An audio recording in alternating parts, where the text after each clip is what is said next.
What's going on, Danny Crew? It's Danny Drew here, and we are back for another day of Catan. In today's video, we are reviewing a game from the iPad series, and we're live on Twitch. Twitch, say hi to YouTube. YouTube, say hi to Twitch. You guys know what's up. Big happy family. We have a great time here. So if you like Catan strategy, you like learning how to crush your friends and family, but do it with a smile, I promise you're in the right place. As far as today's game is concerned, we are going to be looking at Sprinkly here in the first position. And really what I want to do is go through the moves, talk about some of the decisions I made, the position I chose, kind of the game plans that I'm looking to execute, and hopefully you're going to learn a thing or two. And if you don't, I don't know, do checkers or something. There's a lot of things going on when we're playing Catan, so stay focused. All right, if you guys are ready, hi YouTube, sup YouTubers, hi YouTube, Wagon YouTube, hi future me. All right, I appreciate you guys being here. We have a good time. We have a good time.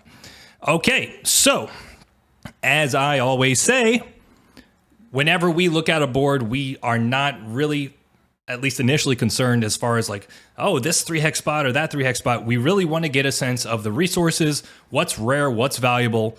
And I think the first thing, especially here in the first position, is the ore is interesting to me. There is quite a bit of wheat on this board. It is kind of clumped here in the top left-hand corner, but there's really only kind of 2 good ore spots. You're looking at this 5, you're looking at this 9. Very interesting. A lot of wood on this board. We got the brick pile, which is always a favorite of mine. So, and then the sheep's kind of, not a lot of sheep. Actually, it's the rarest resource on this board. So it kind of feels like maybe 1 or 2 players are going to be going for development cards. We're going to have maybe 1 or 2 players going for road. That's usually what we call a balanced game. All right, first position here. Crew, give me some suggestions. I want to hear your feedback. I want to hear what you like. Which spot takes your fancy here? 9, 5, 10, 9, 5, 10. All right, so we got 3 9, 5, 10s. Which one? Which one do you like the most? Because there's 2 9, 5, 10s, right? We got the one over here. We got they're all 3 unique resources. We do have the wheat ore combo, but then we have the ore sheep combo. So you guys tell me. Man, you guys are coming in. 6, 5, 11. Left side, brick and wheat. 9, 5, 10 sheep. Ore, wood, wheat. Brick has a lot of valuable, though. Sheep is more rare.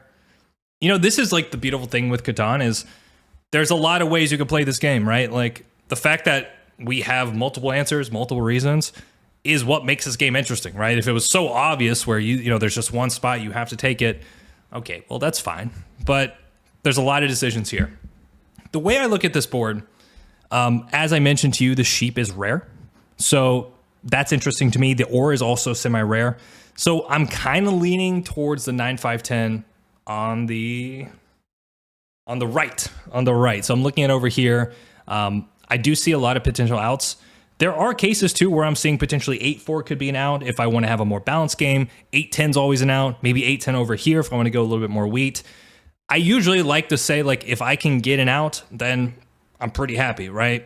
If I can get rare resources and a good out to complement that setup, I feel in first I have a game. So let's get the ball started. Like I said, we're going to be playing a little bit faster here. I guess I kind of gave away what I did. Now, I'd also say, too, the 9, 5, 10 is interesting here with the wheat. Like, obviously, ore wheat is a pretty good combination. But I am looking at the potential port play. I like the ore port here. I like the sheep port.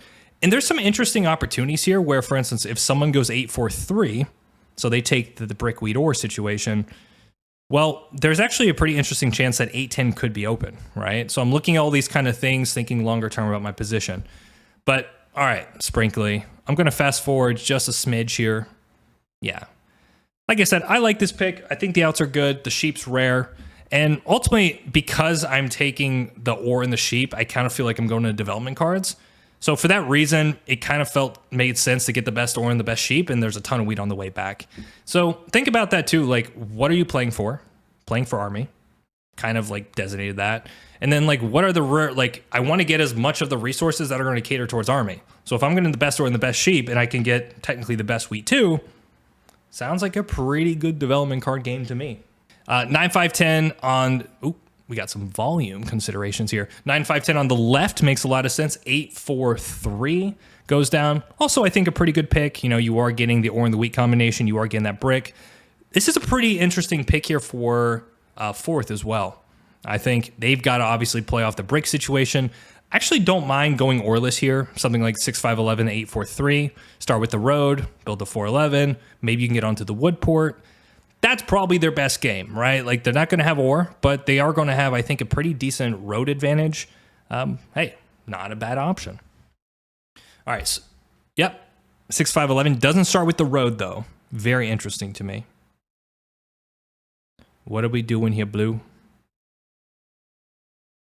Now, he could also, if he wants to get kind of tricky, he could also take the brick pile and be the brick master. But the problem is, yeah, Blue just said, I mistake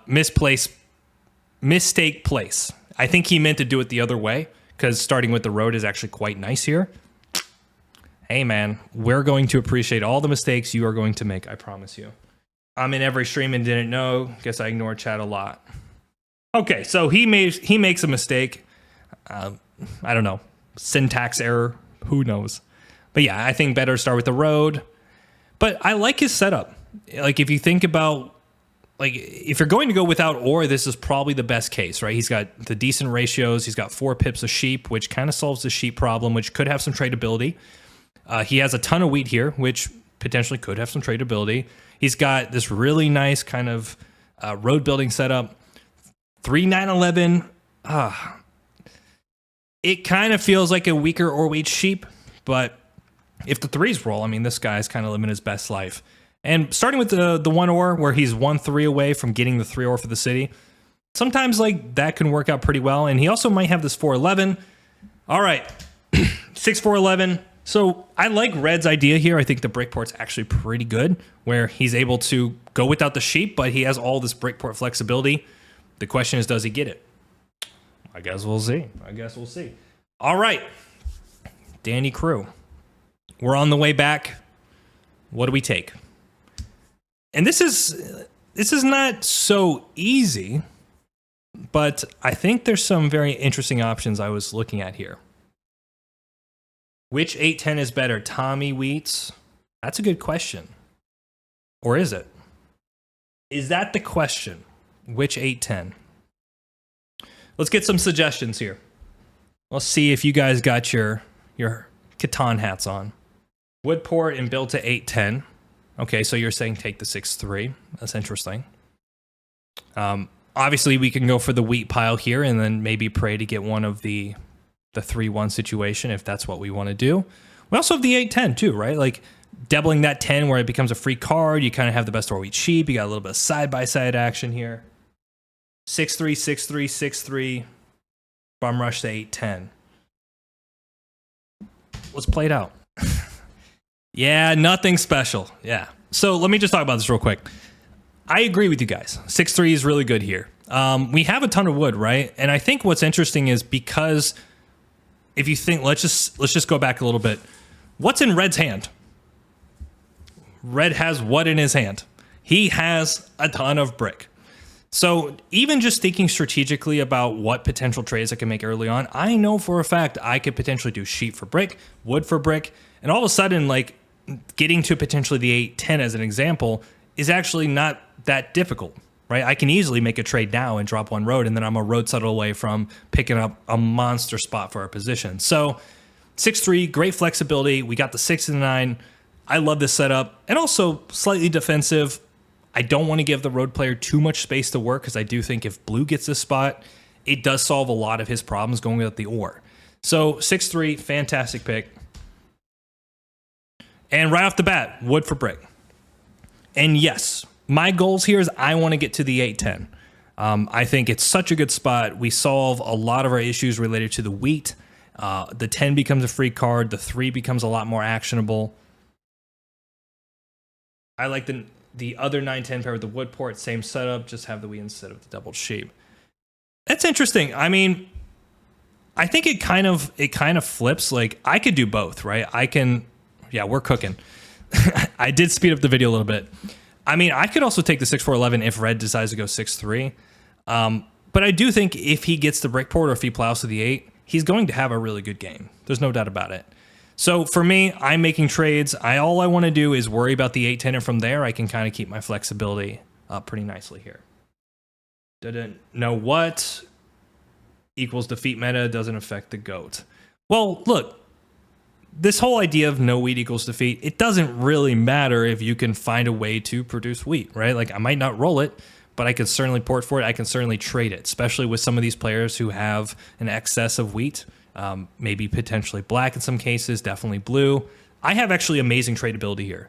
So for that reason, I love what this position offers. And once we get the 810, it's like we have all the independence that we need.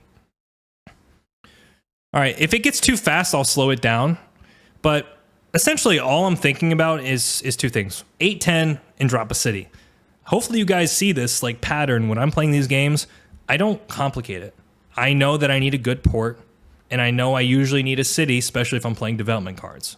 Oh yeah, so my keyboard is broken, so I'm typing away. So they're saying we shouldn't give red the brick port, and I'm just saying I'm sorry. You're right. Obviously, I was trading red to get some of that brick. But I'm happy about that fact. If people want to paint somebody else as a target, I am not going to stop them from doing that. 8 wheat is a wheat. This is true. It definitely is. So I'm going to kill the wood here. Why is the 5 the block? So I roll a 7. I block the 5. Why is the 5 the block? And I think it's absolutely the block here. You dominate the wood. Yes. It's not complicated, right? Like, because I have an excess of wood, I want to make my cards more valuable on this board. And looking at how much brick red has, if he's not producing wood, he's going to have to get it from somebody, somewhere. And it's more likely going to be me. So, yes, keep that in mind when you're blocking. You also want to block because you are trying to increase the value of your cards so you can trade more frequently. All right, this video is cooking right now. So we'll hit the 5. Red's usually a good steal. He's usually going to have brick. He's usually going to have wheat. Maybe the occasional ore.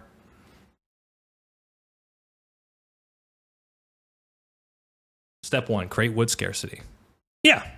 And the thing is, it's never like it's going to be dead in my hand, right? Like if all else fails, I just 2-for-1 the wood because I have the wood port. So I love this setup. So we do see the brick port goes down. Pacing wise, I'm very happy about this because I do think it paints red as a target.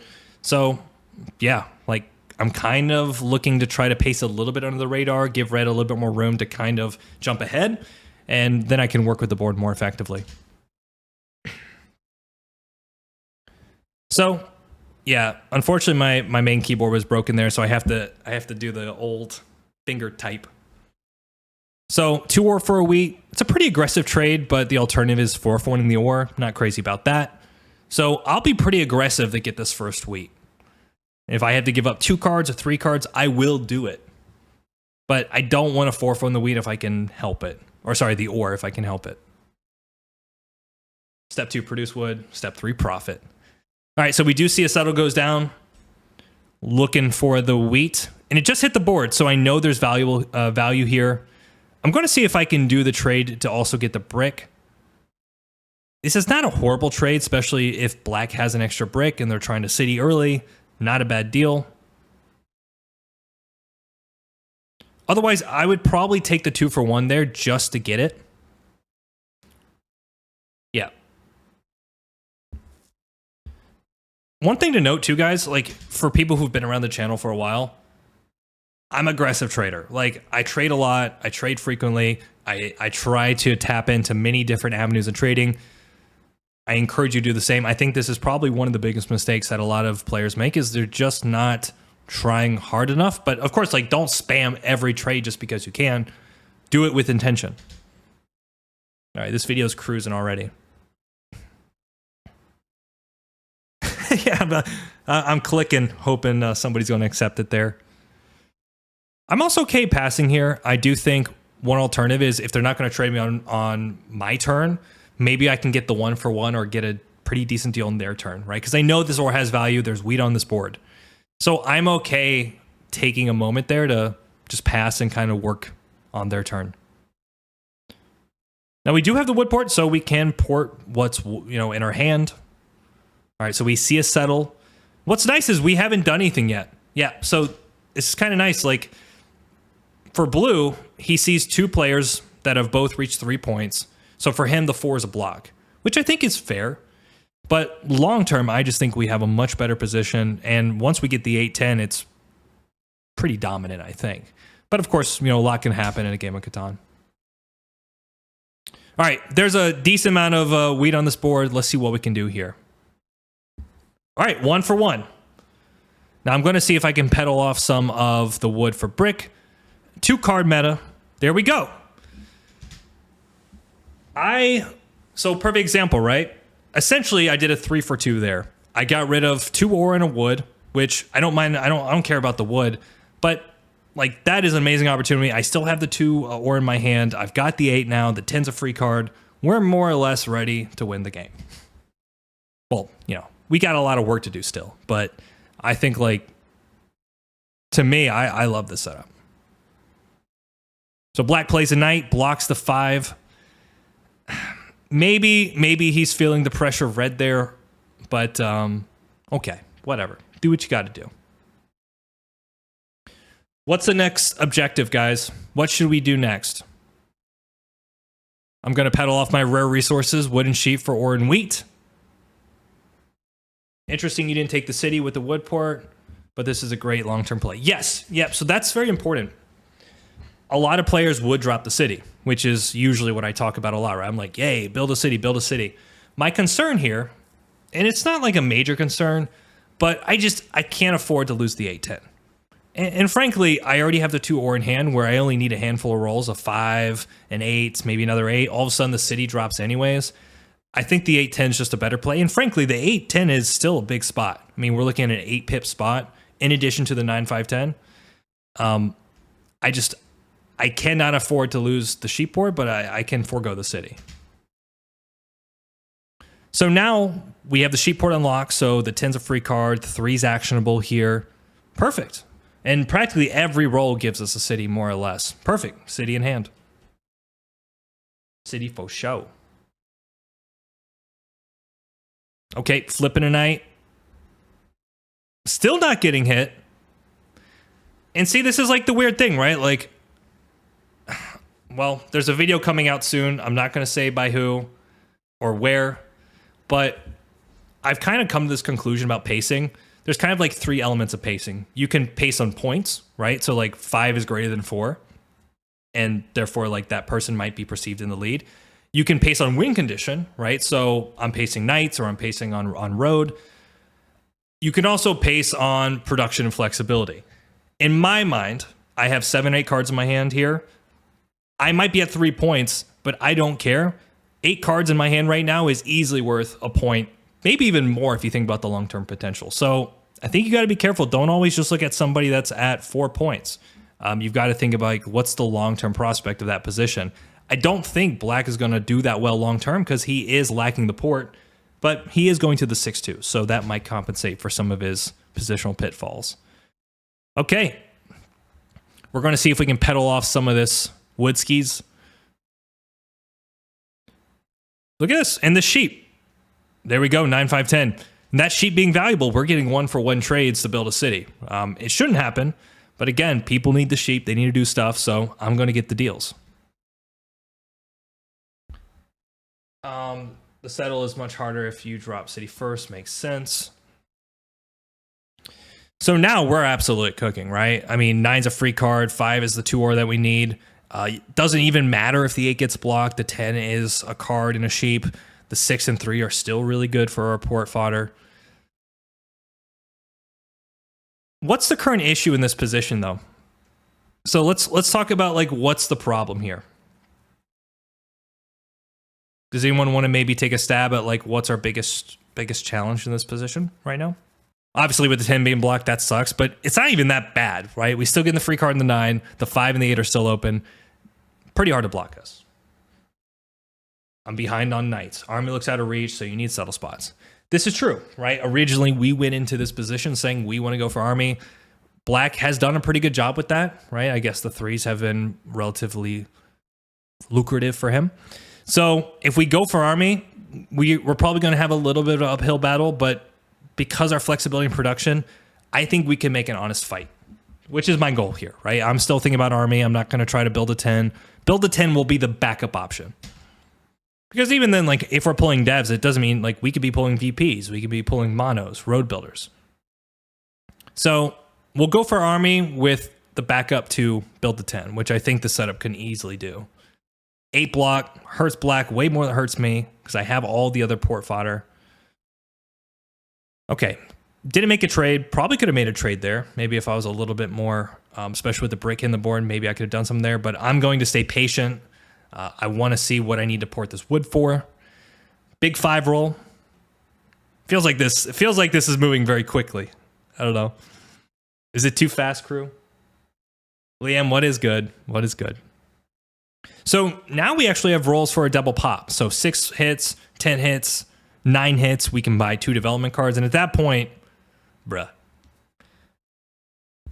So let's talk about this hand real quick. Because there's a few things we can do here, right? What do you guys want to do with this hand? We do have a city.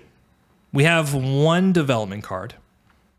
So would you take the city or would you take 1 development card? And I feel like this is actually a pretty common scenario, right? Like, is foregoing a city in this situation worth development card? Like, that's a decision you're going to have to make here. Pop, dev card. Try to trade. I would pop once. We're already behind on pacing. Trade for another wood. I love, this isn't too fast, perfect. I love how the TSI guys are saying, well, you can trade for 2 pops. Why only have 1? Which is pretty much my thought, right? Like, yes, we do have 2 options here, but we're playing a game that is about trading. I love 2 pops here. I think the ability to get knights to protect ourselves, to pace army, to get the utility. So I'm going to see if I can get a deal here to do a couple pops. Now I can do the wheat. I think it's not bad. I can also do the wood. Right? Because then I can 2 for 1 the wood twice and pop 2 devs here. Or I drop a city.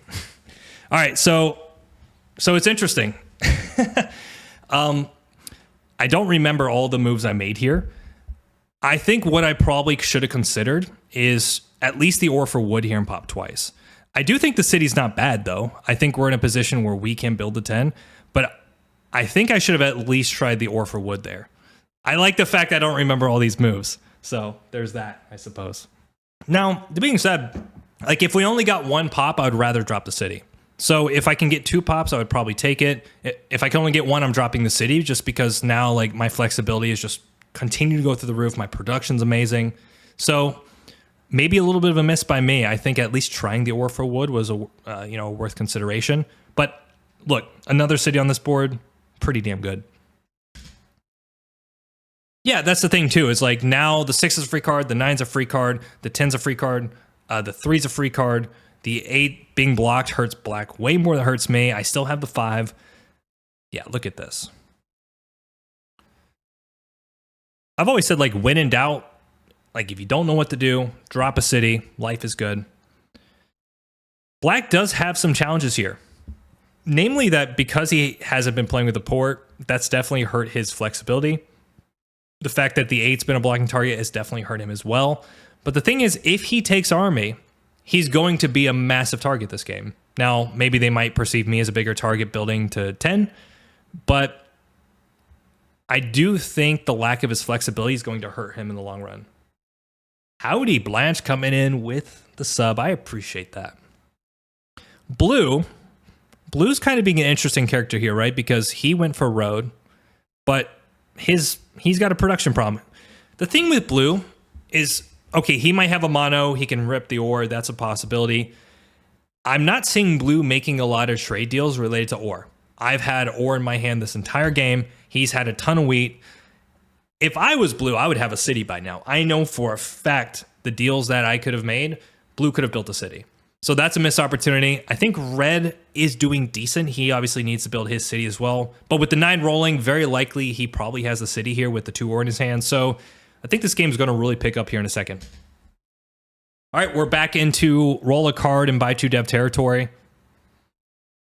This is one of the iPad reviews. It is. Okay, so here's kind of similar to what I was thinking last turn, right? Like, getting the 2 devs here is amazing.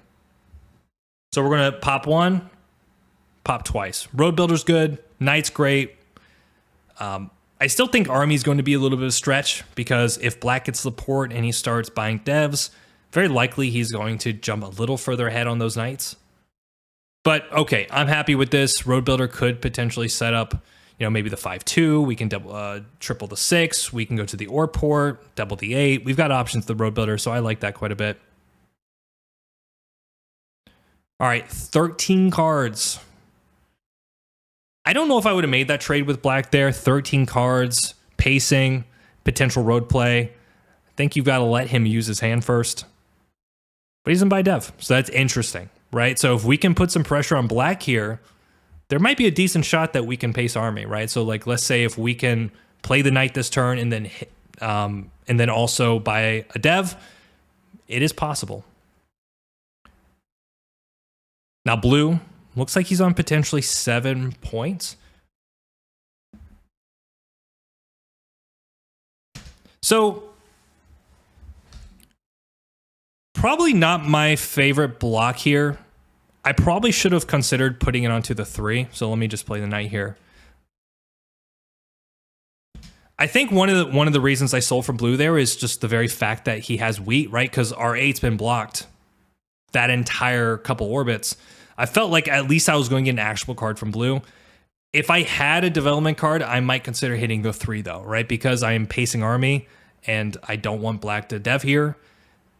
If I had a different option, I'd probably hit the 3. But the 9's not bad. I think Red's also doing well if he has a VP. So, okay, the 9's not the worst thing in the world. 411 is great. Could 411 be an option? It could be. I kind of like the idea of potentially playing on the right side of the board a little bit more, just because in the event that maybe I can drop roads, maybe there's a road steal, versus like if I go to 411, okay, I do pick up an extra source of wheat, which is nice, but I do kind of forego the road game, I think, to some extent. So we'll see how we use this road builder. We'll see. Mono. Okay, so these are pretty good pulls. Now, I would love Knights, but I'll never complain about a mono. I don't know about you guys, but this game feels like it's moving super fast. But that's okay. I like the challenge. Well, we're definitely going to... I think we'll make it in time for this Nationals game. It starts here in 12 minutes, but that's okay.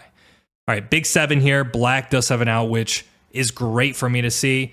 And I do think if he hits the 8 here and hits Black, yeah, interesting block. I'm not crazy about that. I mean, hurts Blue. I have no cards. I think the 8's a pretty decent pick here. All right, we got to pray he doesn't buy a Dilly, but he should. How do you always get the mono? Well, I buy a lot of devs. So this is the thing, too. Like, just because I say certain setups should go for Army or development cards doesn't mean you shouldn't buy devs. So, like, think about it. If you're pulling 7 to 10 devs a game, the likelihood of you pulling a mono, let's say every other game, is pretty high in terms of if you're pulling that many devs.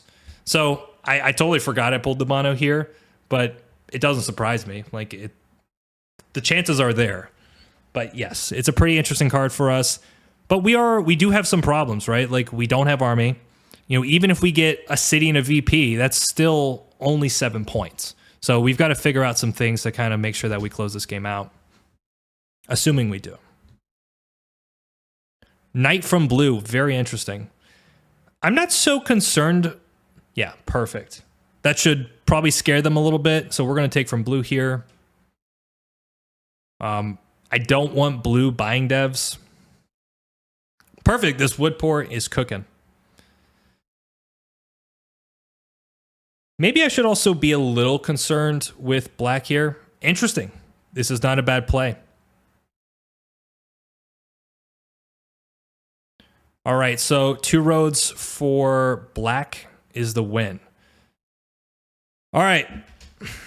What we do here? What do we do? What do we do, crew?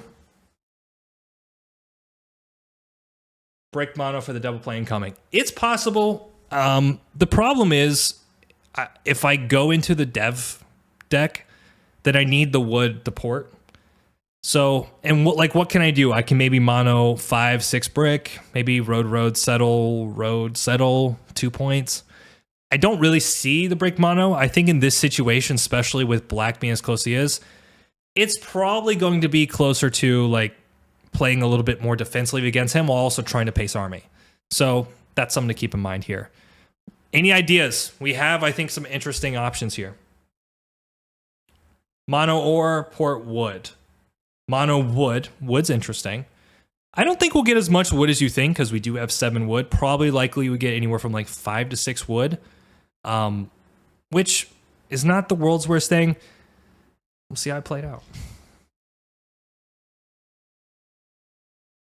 I do have to settle, but I'm not a fan of that. I'm going to rip the ore here. Duh. Primarily because if I'm going to be going to the development card deck, I want to rip all the ore. I want to kind of make it so that no one's buying devs. And I also want to keep the wood on the board because I don't want black going for road, right? So if I can keep wood in blue's hand or trade him some of my additional wood, then that kind of keeps the game going and black's not sneaking the double play here. So ultimately, I like this. We can get, I think, 2, maybe 3 development cards here. We'll see what we do. Yes, we're going to pop once. Knight's great. We're going to pop again. I totally forgot about this game, guys. I totally forgot I pulled 2 monos. Look. A VP would be great there too. Another knight would be good. I totally forgot I pulled 2 monos. Don't worry about it. All right. So at this point, now that I have the ore in hand, I'm feeling pretty good that I can potentially start to keep the development cards going. Yeah, especially with some of these rolls. The 6 and 9 are still free cards. Oof. It's getting kind of tricky here. This Woodport's doing work, though.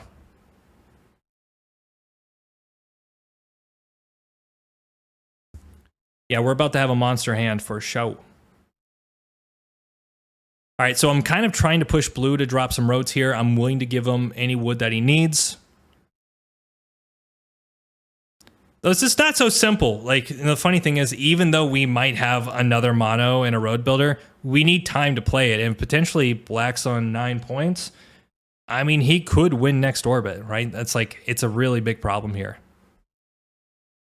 I would settle an ore port now and then use the ore to pop. Let's see what I do. Nah, perfect. Perfect, right? Keep dropping those roads. All right, another hand, guys. What do we do here? We have a lot of options. I think we have a lot of options for sure. And it's kind of tricky, right? Because ideally, we have to start making some hard decisions. Are we going to use the mono this turn? Are we going to try to pace army and see if we can catch up the black? Do we want to use the road builder to get to the ore port? It's not so simple from that standpoint. I think one thing I could consider here, I didn't play the knight because I wanted to keep the mono option open. And obviously I already have a good hand, so the 10 would be great. But I do want to kind of think about some defensive things too, right? Because for instance, like let's say black gets potentially a city in his hand, like the 3 rolls. I definitely want to take the ore out of his hand so he's not winning the game. So that's kind of a judgment call on me, like being a little bit more patient and realizing like I'd rather give myself options and just saying play the knight and deal with the consequence. So I am going to pace army here. I can buy some devs with my current hand. The wood is perfect, so we're going to pop again. We get the VP. We get another knight. It's perfect. So we're going to just hope that potentially we can pace army. Hopefully black has like a dead dev. Road builder's still kind of scary, but not completely winning. Yop is not too bad, but not too great. Yeah, I mean, the secret to this position is hit the devs and figure it out. But I generally don't like having this many playable devs, right? Especially when we're going after army. Like, it is what it is. Okay, so we're not seeing... It's very interesting. We are not seeing a knight being played here. So potentially, if he has a VP, there is a decent shot that we can pull another knight next turn. You got to give black credit, though. I mean, he is trying to make some trades here. Yeah, so blue's kind of been relegated to dropping roads. Red is doing decent on production, but he doesn't have a win condition. So kind of feels like whoever is going to hold army here is probably going to win the game. And again, remember, some of the issues I talked about related to blue was he didn't build a city. He didn't make the trades. He wasn't proactive enough. And now he's playing essentially road bitch, just dropping roads. Or port would have been... This is true. This is true. All right. Another turn. Another turn. I think in this situation, I just think we have to take the risk here. I think we have to play the knight, which I know seems kind of crazy, but if we do get a knight, we're looking pretty good. If I play knight, what do we block, guys? What do we block? Mono sheep. Again, another option. I don't even remember what I did, but I think to me, at least, it's very attractive that I can pace army, right? So like, for instance, if I play knight, pull another knight, which is very likely as many non-knights that I've currently pulled, then effectively we kill black's game. So that's the risk, right? Do I want to take the sheep and then forego another orbit? If he's potentially a 9, that is risky. 3 ore, 8 wheat. Those are both very good blocks. Let's see what I do. Oh. All right. Look. In my mind, I made a mistake there. I made a big mistake. I thought there was more on the board. I remember this now. Oh, man, that's embarrassing. Okay, look. Oh, God damn it. God damn it. It's like the mono never existed. I remember what happened here. So I thought, when I did that, I thought that black had more ore in his hand. I really did. That was just bad tracking. You never saw that.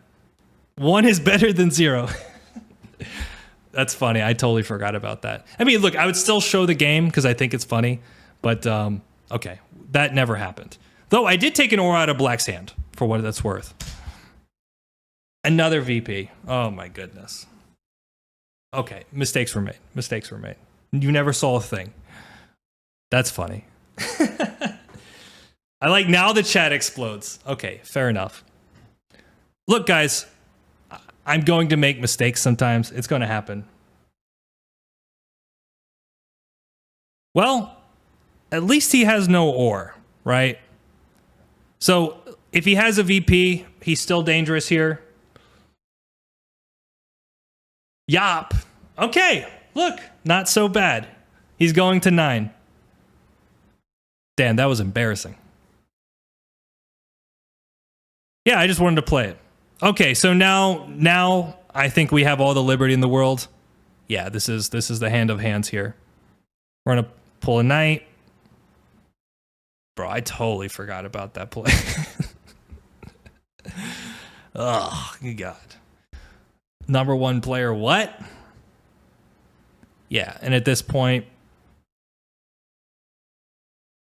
Yeah, and I mean, this is just the consequence of how good our production is and our flexibility. Now, look, we're not out of the woods yet, right? Like, the settle pop is a real play here by black. But I think with the 3 being blocked, we should be fine. We should be fine. Maybe I could have blocked the 8 too. Maybe that was a consideration where I just stopped the wheat so that he can't do anything related to settling or deving. Maybe that was better, honestly, knowing that I'm getting army and I already have this much flexibility. It was so traumatic. Yeah, I remember I remember doing that. I'm like, bruh, I just can't show this to the crew. No. Well, hopefully you see, like, I don't do too much prep on these videos. I just know, like, they're fun, interesting games. All right, I think this should be close to the end of the road, which is actually perfect because it's 9 o'clock. Now, we do have the win in hand. 7 kind of sucks. I don't know if we have the win with the 7. We get rid of 1, 2. So we're a card short, so we could steal it. No, just can't do it. Can't do it. Won't do it. You gotta give credit to black. He's trying his heart out. He's doing his best here. I will say my worst mono, I actually posted on the channel. It was... I thought 2 brick was winning. And I thought there was 2 brick on the board. I monoed. got no cards. Now, to be fair, it was a casual game, so like we were just having fun with it. But okay, it happens. All right, Black, give it up. It's over. The jig is up. We see a knight. Don't really care. Bring it on, brother. Hits the ore. Flip a knight. Hit the 9. Steal a sheep. And that's GG. Now, of course, you got to go for the pop. There you go. 3 VPs. All right. I would say besides the one Romano, I think that was played pretty well. In summary, guys, let me go back to the end of the game here.